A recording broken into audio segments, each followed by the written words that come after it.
there, welcome, I'm Belle, and today I'll be giving you guys some tips and ideas on how to approach your students' parents and talk to them, especially when you have to give them some bad news, how to talk to them and calm them down, because I know this is not a very easy task and it has taken me some time to get used to doing this. There are some techniques on how to talk to the parents and how to make them comfortable with you, make them trust you, and have a nice and smooth conversation. But before we do that, please make sure to subscribe to my channel. I put a new video every single Friday. Also click the bell so you receive a notification every time I post a video. Leave in the comments below what kind of videos you want me to make. Give this video a thumbs up, and without further ado, let's go right into the video. First tip, when you have to approach a parent or talk to a parent on the phone, to say something not very good about their child, because let's be honest, no parent in the entire universe wants to hear bad news about their children. So this is something that you have to keep in mind. So first tip is have empathy for the parent. Like, this is number one, because this is like the most important thing ever, and you have to be empathetic not only to the parent, but you have to be empathetic to like everyone in life. So always keep in mind that this parent is not gonna really enjoy what they hear, but you definitely have the power in your hands to make the conversation a lot easier or a lot harder. So you have that power in your hands, so use it in a nice way. Be kind and be empathetic. So this is definitely tip number one. Tip number two is tell something good first before you say the bad news. So for example, let's say you have a student who you're suspicious that this student is going to fail or is going to do bad on the test, because this student, even though they put a lot of work in classes and they do their homework, they don't do well like in exercise. When you check homework, you see that they're not nailing it. So you need to have the conversation with the parent before you say anything. Just say, for instance, this is how I would conduct this conversation. I would say, first of all, I just want to say that your child is very dedicated to the school, to the classes. They participate in everything. They are great. I really miss them when they don't come to class.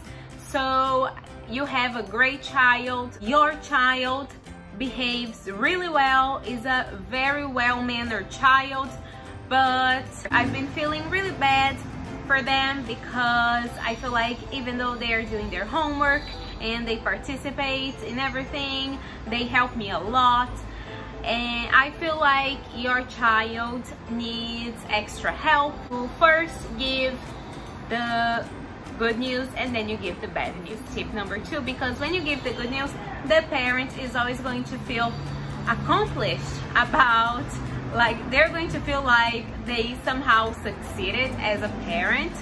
So like, even though there is a problem coming, they've already succeeded in something. So this is something to keep in mind. So always say something good first. Tip number three is, okay, you're going to say something good first. You're going to be extremely empathetic.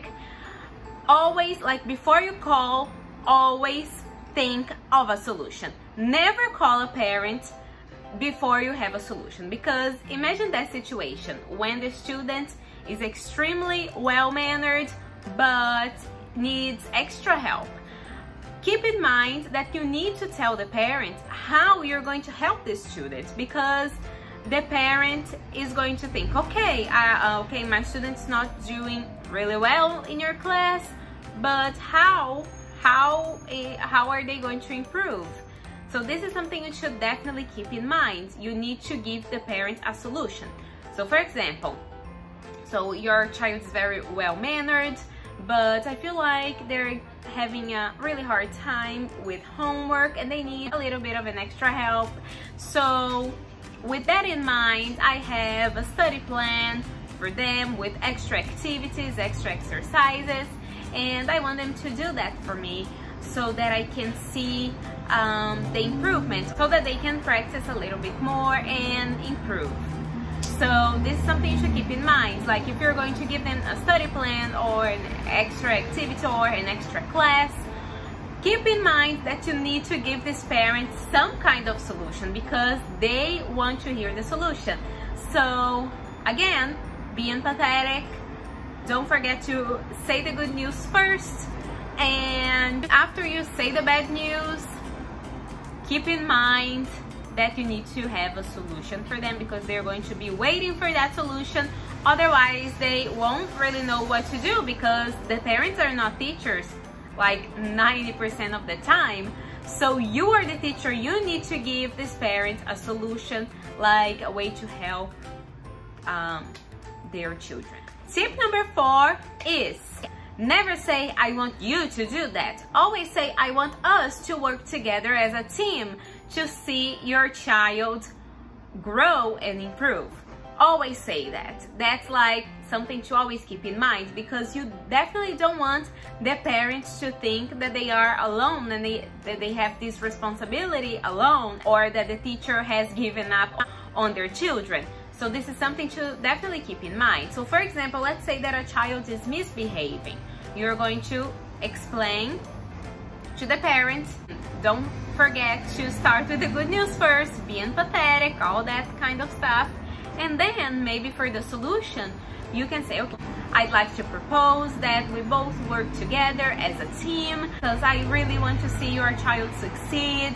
They're great kids, and just show the parents that you are actually worried and concerned about their child, and not that you want to just point fingers and judge their misbehavior. That's not what you want to do. You just want the parents to help you and to work together.